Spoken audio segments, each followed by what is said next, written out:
Hey everybody, how y'all doing?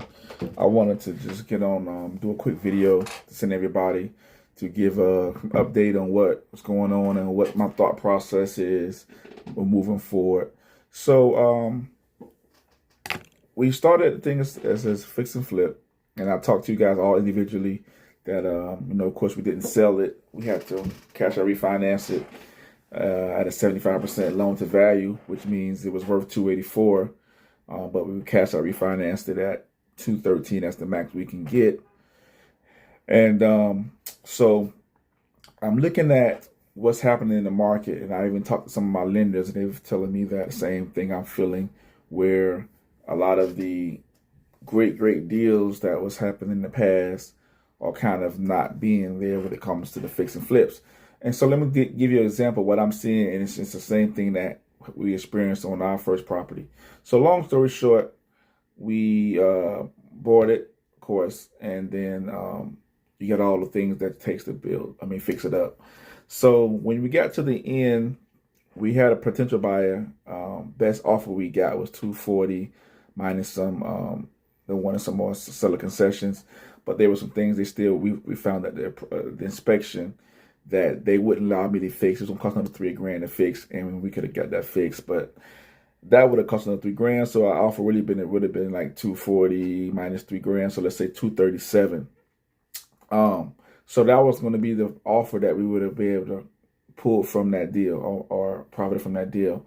But when you look at the appraisal value was 284.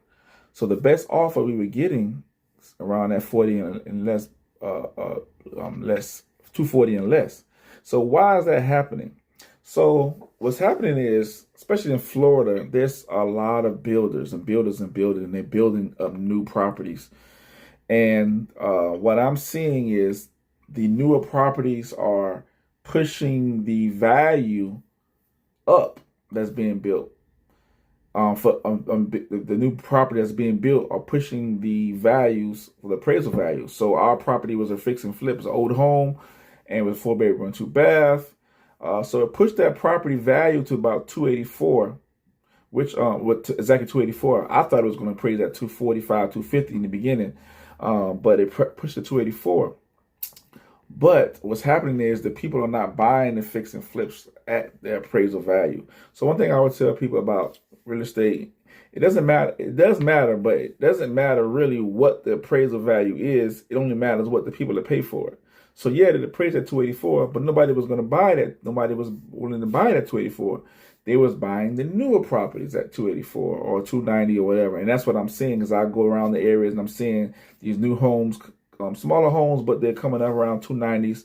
And so to make a long story short, what I'm considering now doing is building. I'm talking to contractors, getting pricing. I'm talking to my lenders to see, hey, what would it take to get approved to actually build a home? And that's one of the struggles right now because we don't have the experience. I don't have the experience in myself in a ground up project. So I'm looking at partnering possibly with some general contractors. I even have one lender that would lend to us for with me not having any background in ground up, but it's going to be a lot more money which we're not financially in a position to jump into.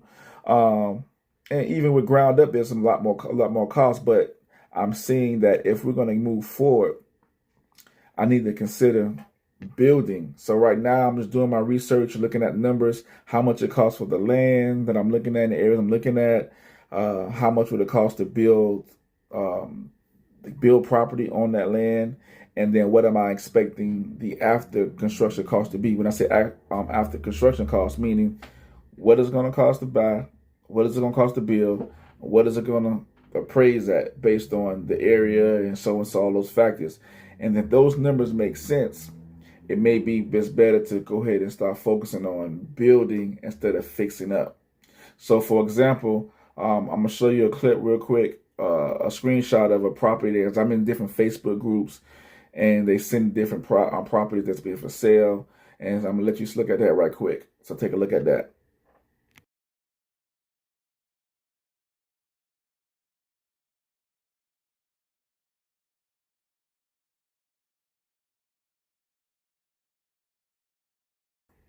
All right, so if you looked at that screenshot, it showed that the property's being sold for like 165, and estimated comps in the areas were between 275, 280, 290, whatever.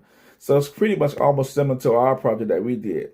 So if I look at that concept and take everything I learned from the other project, okay, if I buy that 165, then it's going to take about $50,000 to $60,000 to fix. Let's say $60,000 to fix. I had one of my guys look at it. He said, "Hey, roughly looking at about 60 grand to fix this property to be move-in ready for a buyer." And then you calculate, all right, that's 165 in purchase, or you minus the 20% that we got to put down. So purchase price, that'd be 132. I mean, loan. So total loan amount would be 132 because I took 20% from 165, and then I added a $60,000 rehab budget. So 132 would be purchase price, and then we add the 160. I mean, then we add the 60,000, and then okay, what other costs I'm gonna have? I'm gonna have a tenth. Your closing cost to get the loan. It's gonna be about 10 grand, probably a little bit more, but about 10 grand. Then you're gonna also have holding costs. All right, holding costs meaning every month that I hold this property, what is it going to cost me? So 1% of the loan amount is going to generally be about $1,900 a month. So say $2,000 a month every month that we have this property, it's going to be about two grand. So if you have this property for 4 months, that's another 8 grand in cost. All right. Then of course you get the appraisal, which is going to be about $800. What else? When you sell the property, it's going to be about another 3 grand. And closing costs that the seller has to pay. So when I'm looking at all that, if you multiply 284, 285, and we said that was the after construction cost value, if you multiply that by 75%, that's going to be about 214,000. All right. So 214,000 is 75% of the deal. Now, I mean of the sales price, potential sales price. If we don't sell it at that price, if we don't sell it at that 284, 285, and we had to refinance like we did now, we have to come down to that 75%, which is 214. Okay. But hopefully we could sell it at 240, 250, 260. So what I'm considering is like, okay, is it worth the cost of doing the fix and flip when I know, okay, it might have priced at 284, 285, but I may only get an offer at 240, 250. And then my total cost, when I added up all those things, we're talking about like 225, 220, 225 would be my cost when I'm talking about the construction cost, I'm talking about paying the loan back, the closing cost. So all these things I'm looking at. So those are the things I just want to give y'all an update. What I'm considering, what I'm thinking about. That's what I'm researching, just build it up from the ground up.